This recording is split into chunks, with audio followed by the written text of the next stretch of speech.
My channel. तो सुबह सुबह सबसे पहले बन रहा है नाश्ता।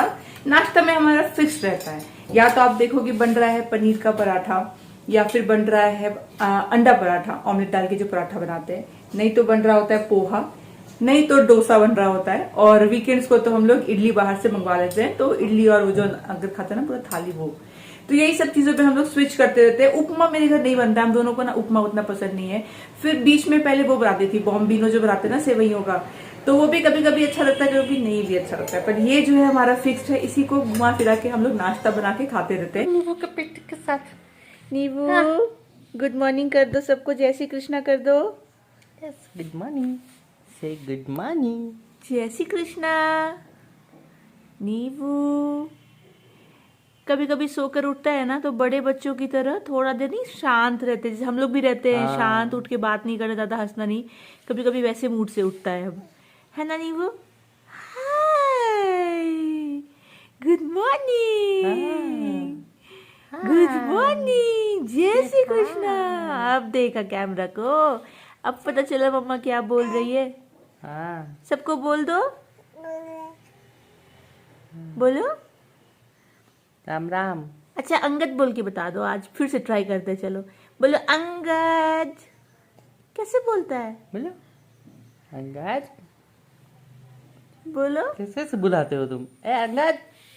आप तो तुम उधर गए किचन में बेड में लेट के, अंगद आ रहा है भाई, आ रहा है तुम्हारा दोस्त अंगद आ रहा है, रुक जाओ भाई रुक जाओ। ये देखिए धूल की कितनी बड़ी परत यहाँ पे जमी हुई है, जबकि मैंने ये साफ पता है परसों किया, आप मानोगे?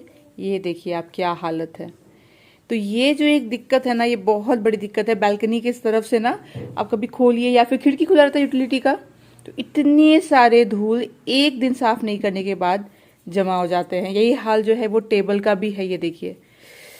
तो ये देखने के बाद किसको मन करेगा कि बैठे, तो फिर से आज ये पूरा मैं क्लीन करूंगी। ये सब में धूल जम गया, ऐसा लगता है मानिए कंस्ट्रक्शन साइट में रह रहे हो, इतना धूल आता है। तो ये धूल गिरने की वजह से ना काम आपका बढ़ जाएगा, मतलब आपको हर ऑल्टरनेट डेज, एक्चुअली तो हर दिन ही आप साफ सफाई करो तो बेटर है, पर उतना टाइम नहीं मिलता है, तो ऑल्टरनेट डेज करती हो। तो देखिए ऐसा हाल हो जाता है ना कि देख के लगेगा कि हफ्तों से क्लीनिंग नहीं हुई है। तो ये यहाँ पे ना बहुत ज्यादा धूल जो है, सामने वैसे कुछ साइड भी है ना जहाँ पे कंस्ट्रक्शन होता रहता है, घर वगैरह बनते रहते हैं, तो वहां से भी धूल आ जाता है। तो ये हाल है। रोड फेसिंग घर लीजिए ना, तो ये तो एक प्रॉब्लम होती है कि वैसे भी जो पानी के टैंकर वगैरह होते हैं ना बड़े बड़े, वो लोग बहुत गुजरते हैं इधर से, तो वो बहुत धूल उड़ाते हुए जाते हैं।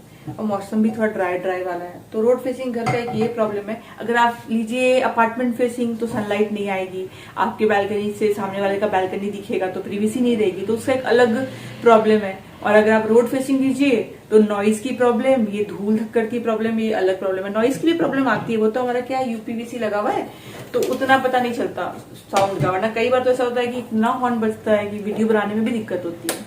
वही है, कुछ ना कुछ प्रोज एंड कॉन्स तो लगा रहेगा। एनीवे चलिए फटाफट नाश्ता बना देती हूँ।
लंच हो गया रेडी, इधर बनी सब्जी, दाल, भात, रोटी, तो सब कुछ रेडी कर दिया है। मैं सैलेड बनाऊंगी आज, हो सकेगा तो चटनी बनाऊंगी। और देखिए इस तरीके से ना क्लीन करके चली जाती है, मतलब अंदर क्लीन नहीं करेगी ऑफ कोर्स, वो ब्रश मारना पड़ेगा ना उसके लिए, तो वो सब नहीं करेगी, वो गर्म भी रहता है ना खाना बनाने के बाद। पर ओवरऑल आप देखोगे तो एक बार वाइप कर देती है काउंटर टॉप को, इतना भी काफी होता है कि कोई आटा वाटा गिरा नहीं है, सब्जी वगैरह गिरी नहीं है, तो पूरा ऐसे वाइप करके चली जाती है। ये देखिए हमने नीव का पासपोर्ट साइज फोटो करवाया और कितने अच्छे से स्माइल कर रहा है, आपको दिख रहा है? हाँ। और चोटी देख लीजिए उसकी, एक्चुअली हमारा प्लान था नहीं फोटो खिंचवाने का, इसलिए चोटी ऐसी बंधी हुई थी। हम लोग गए थे बाहर, तो फिर याद आया कि चलो इसका ना कुछ फोटोज पासपोर्ट साइज करवा लेते हैं, क्योंकि जब ये बहुत छोटा था तब हमने पासपोर्ट के लिए अप्लाई किया था। तब हमने क्या किया था, उस टाइम पे तो 2 महीने का रहा होगा, तो घर पे ही फोटोज क्लिक कर दिए थे। कोई स्टूडियो वाला रेडी नहीं हो रहा था कि इतने छोटे बच्चे का फोटो नहीं आ पाएगा, तो हमने घर पे क्लिक किया था। पर वो फेस और अब का फेस तो एकदम चेंज हो गया है। वैसे चेंज तो बच्चे का देखिए होता ही रहेगा, पर अभी वाला उस वाले में बहुत मेजर डिफरेंस है। तो बाल भी बड़े हो गए, तो हमें लगा चलो ठीक है, अभी कुछ और भी अप्लाई करना है आगे जाकर के, तो फोटोज क्लिक करवा लेते हैं। तो चलो पूछते हैं स्टूडियो वाले से कि अब क्लिक करेगा कि नहीं करेगा, इतना बड़ा हुआ है तो पूछा, तो उसने कहा कर देंगे, कोई दिक्कत नहीं है। तो बाल नींबू का बस मैंने हाथ से ही ना ऐसी चोटी बना दी, हड़बड़ी में ऐसी छोटी सी खड़ी चोटी इसकी बेचारी के आ गई है। वरना मुझे प्लान होता पहले से तो मैं साइड में कुछ करती।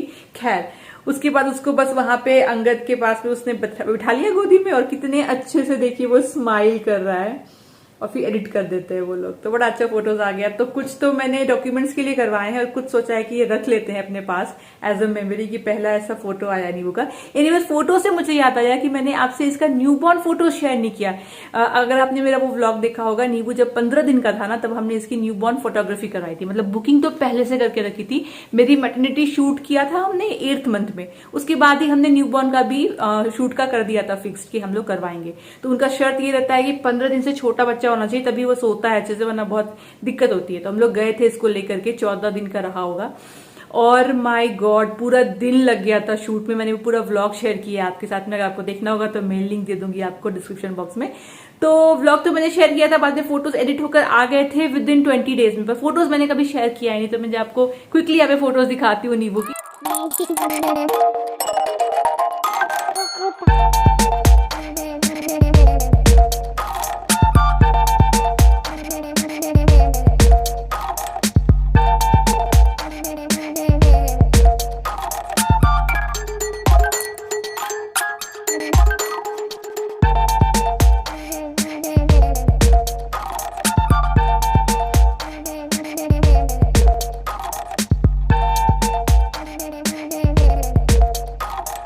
आज बनवाया है मटर पनीर ना, तो मुझे याद आया कि इसके साथ ना धनिया पत्ता की चटनी बनवाती हूँ। पर कुक चली गई, तब मुझे चमका और देखा तो धनिया पत्ता था नहीं, तो मैंने फटाफट से ना ऑर्डर किया। वैसे भी कुछ चीजें ऑर्डर करनी थी, साथ में कर दिया।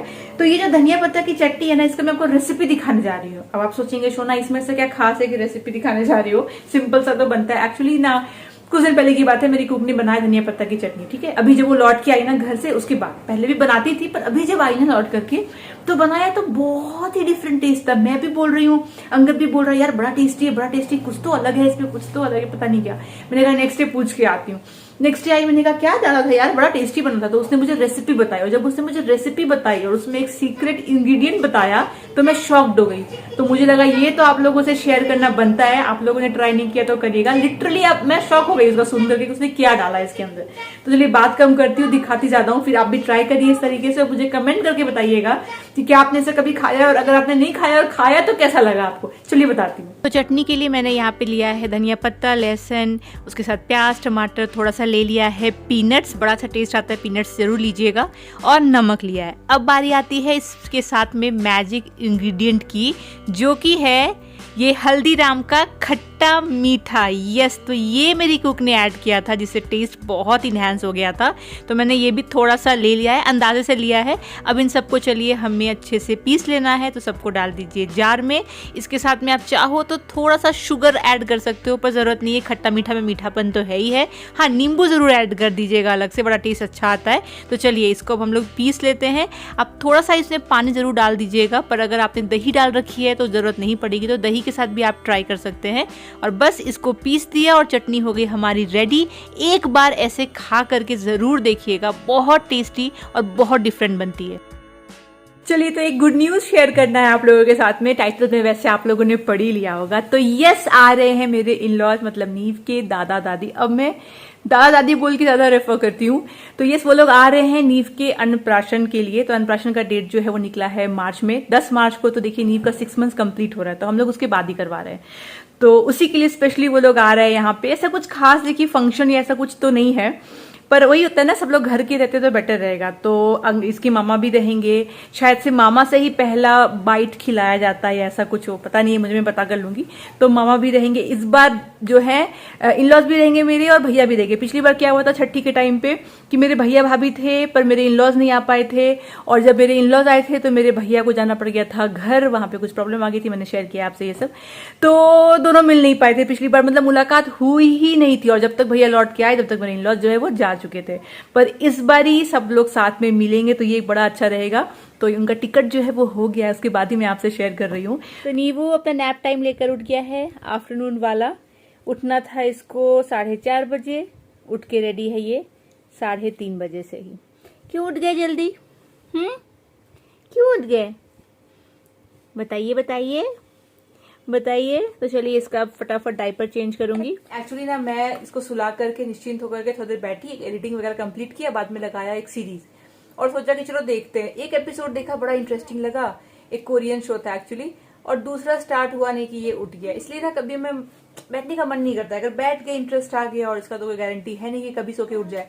तो आज 1 घंटे पहले उठ गया है, तो अभी जल्दी उठा है तो मतलब जल्दी सोने का जिद करेगा, तो रूटीन थोड़ा सा गड़बड़ हो जाता है, पर कुछ कर नहीं सकते। एक्चुअली ऊपर चल रही थी ड्रिलिंग, तो उसका जो साउंड आया ना उससे उठ गया। एनीवेज डायपर के लिए मेरे को क्वेश्चन आता है कि क्या मैं नींबू के लिए डायपर फिर टाइम यूज करती हूँ, कब देती हूँ उसको। देती हूँ शाल लेने से पहले। आप कई बार वीडियोज में भी देखोगे कि वो पहन लेता है, कोई भी या तो लंगोट पहन लेता है या फिर क्लॉथ डायपर पहन लेता है, तो मैं पहनाती हूँ। पहनाना ही चाहिए, आधा 1 घंटे तो आपको देना ही चाहिए डायपर फ्री टाइम। तो मैं सुबह दे देती हूँ, क्योंकि अगर मान लीजिए उस टाइम पे इसने गंदा भी किया तो कपड़े धुलने ही है, इसको शार लेना ही है, तो उस टाइम पे हो जाता है। फिर कई बार हम लोग शाम को दे देते हैं कि चलो डायपर चेंज किया, 15-20 मिनट के लिए छोड़ दिया, उसके बाद में फिर से पहना दिया। तो ऐसा नहीं है कि पूरे दिन में बहुत बार देती हूँ, पर 1-2 बार दे देती हूँ। एनीवेज चलिए मैं आपको कुछ हैक बताती हूँ डायपर चेंज करने का। तो अगर आप एक बॉय मॉमी हो तो एक प्रॉब्लम तो होता है, जो कि है कि जब आप चेंज करते हो डायपर तभी ये लोग सुसु कर देते हैं। ये कई बार आपके साथ भी हुआ होगा, पर हमारे साथ ये कभी नहीं होता। पता है क्यों? क्योंकि हम लोग एक हैक यूज करते हैं। वो हैक ये है कि जब भी आप डायपर चेंज करने वाले हो ना अपने बच्चे का, उससे पहले लीजिए एक वेट वाइप्स, और ये अपना स्टार्टिंग से शुरू करिए। मतलब बेबी जब पैदा हुआ है उसके बाद से आप स्टार्ट कर सकते हैं। आपको करना क्या है, वेट वाइप्स लेना है, वेट वाइप्स लेकर के उसके नाभि के ऊपर वाले पोर्शन में ना हल्का सा उस वाइप्स को लगा दीजिए। जैसे आप वो वाइप लगाओगे ना, आप देखोगे कि आपका बच्चा जो है वो सुसु कर देगा। तो ये आप शुरू से प्रैक्टिस करेंगे ना, तो आपका डायपर चेंज करने से ठीक पहले वो सुसु कर देगा, फिर आप डायपर चेंज कर दो। तो बॉय मम्मी के साथ ये बहुत प्रॉब्लम होती है ना कि वो लोग सुसु कर देते हैं, वो प्रॉब्लम नहीं आएगी। तो हमने जब ये हैक देखा था, मैं प्रेग्नेंट थी उस टाइम पे, तो सोचा था कि ट्राई करेंगे, पता नहीं काम करेगा कि नहीं करेगा, पर बिल्कुल काम करता है। और पता है अगर आप ये करते रहोगे ना, बाद में बच्चा इतना अडेप्ट कर लेगा ना कि वो फिर सुसु करेगा ही डायपर चेंज करने के टाइम पे, या करेगा तो पहले ही कर लेगा। ऐसा होता है, तो आप ये ट्राई करके देखिएगा। मैं जो वाइप्स यूज करती हूँ नींव को क्लीन करने के लिए, वो है लव लैब का ये वाइप्स। मैंने पहले भी शेयर किया आपके साथ, मैं लिंक दे दूंगी डिस्क्रिप्शन बॉक्स में, आप चेकआउट कर सकते हैं। तो एक ये हैक आप ट्राई करिए। दूसरा, जब बेबी एकदम छोटे से होते, एकदम न्यूबॉर्न फेज में होते, तब आप एक काम और करिए कि डायपर चेंज करने से पहले एक फ्रेश डायपर को आपको नीचे डाल देना है, बाद में ऊपर का डायपर आप चेंज करिए। तो बड़ा कन्वीनियंट रहता है कि इनकेस चेंज करते करते भी उनकी पॉटी आ गई, बहुत फ्रिक्वेंट करते हैं ना उस टाइम पे वो लोग, तो वो क्लीन रहेगा, आपका कुछ भी गंदा नहीं होगा। तो पहले डायपर डाल दीजिए। उसके अलावा एक चीज जो मस्ट हैव है, जो मैं नींबू के लिए यूज करती हूँ, वो है ये ऐसा चेंजिंग पैड्स आता है। मैंने शायद से मदर केयर का लिया था, बहुत काम की चीज है, क्लीन करना बहुत आसान है। कहीं भी आप चेंज करो डायपर को, ये लेकर चले जाओ, उसके ऊपर बेबी को रख दो। अगर बाई चांस गंदा होता है तो ये, क्योंकि देखिए ऊपर से प्लास्टिक है तो क्लीन करना इसको आसान हो जाता है। तो ये कुछ ऐसा है, बहुत बड़े साइज का है, तो बहुत टाइम तक चलेगा। वैसे ये भी आते हैं, फिर यूज एंड थ्रो वाले भी मैट्स आते हैं, वो भी यूज कर सकते हो आप, पर ये एक बार खरीद लिया तो आप रोज बरोज में यूज कर सकते हो। तो ये भी बड़ा अच्छा है, नींबू मुझे देख रहा है। नेक्स्ट क्या होता है प्रॉब्लम, बेबी को रैशेज आ जाते हैं, तो उसके लिए क्या करो, आपको रैश क्रीम लगा लो। जैसे मैं ये वाला भी फिलहाल यूज कर रही हूँ, बिफोर नैपी। तो आप ये लगा के डायपर पहनाओगे ना, तो ये बैरियर का काम करेगा, तो आपको रैश नहीं आएंगे बेबी को। अगर आपको ये नहीं लगाना है तो क्या करिए, हर बार डायपर चेंज करते वक्त नारियल तेल लगा दीजिए, वो भी बड़ा अच्छा काम करता है। पर अगर आपको लंबे टाइम के लिए पहनाना है डायपर, जैसे कि रात भर के लिए पहनाना है, ट्रैवल पे आप जा रहे हो, या बेबी की स्किन एक्स्ट्रा सेंसिटिव है, रैशेस आ जाते हैं, तब तो क्रीम यूज कर लिए, तेल तब काम नहीं आएगा। अदरवाइज तेल काम आ जाता है। नींव की जो स्किन है टचवुड उतनी सेंसिटिव नहीं है कि रैश की प्रॉब्लम आए, क्योंकि मैं आप देखते ही बहुत पहनाती हूँ डायपर, पर वैसी कोई दिक्कत नहीं आती है, हमारा काम निकल जाता है ना नींबू। तो चलिए मैं इसका डायपर चेंज कर देती हूँ। सुन रहा था तब से ये बातें को, देखिए ध्यान से सुन रहा था कि मम्मी क्या बात कर रही है, मेरे को देख रहा था। मम्मा क्या बात कर रही थी तुम्हारे बारे में, बता दो। एकदम ध्यान से सुनेगा क्या बोल रही है, क्या बोल रही है। और आज देखिए इसका चोटी नहीं, अभी सो के उठा है तो लड़का जैसा दिख रहा है ना, बाल ऐसे ऊपर हो गए ना, तो लड़का लग रहा है, वरना जब चोटी पहना दीजिए तो कई बार लड़की लगता है। पर क्या है कि बाल अभी उठे उठे हैं, ठीक है, चोटी अगर ना पहना हो तो धीरे धीरे आगे आ जाएगी, तो पहनाना तो पड़ेगा ही। नीवू, नीवू अपना नाम तो पहचानता है, 100% अपना नाम जानता है कि इसका नाम जो है वो नीवू है, क्योंकि नीवू बोलिए तो रिएक्ट करेगा, तो नाम तो इसको समझ में आ गया है ना। हो एक नया चीज और स्टार्ट किया है इसने, ऐसे कभी कभी किस करता है। मैं इसको सिखाती थी नीवू किस्सू, तो अब देख रही हूँ सीखा है, पर मन पे करेगा, ऐसा नहीं है कि बोलेंगे तब करेगा, पर कई बार से दूर से देखेगा, स्माइल देगा, ऐसा कर देता है ना नीवू, करता है ना, करके दिखा दो कैसे करता है, करके दिखा दो, सबको करके दिखा दो, सबको दे दो पुच्ची।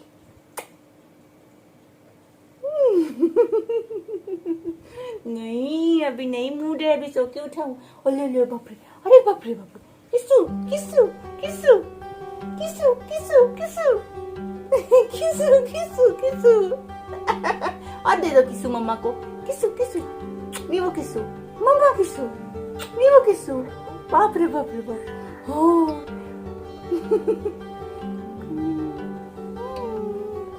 क्या चल रहा है ये, क्या चल रहा है, क्या चल रहा है? चलो चलो ड्राइवर बदला जाए, चलो।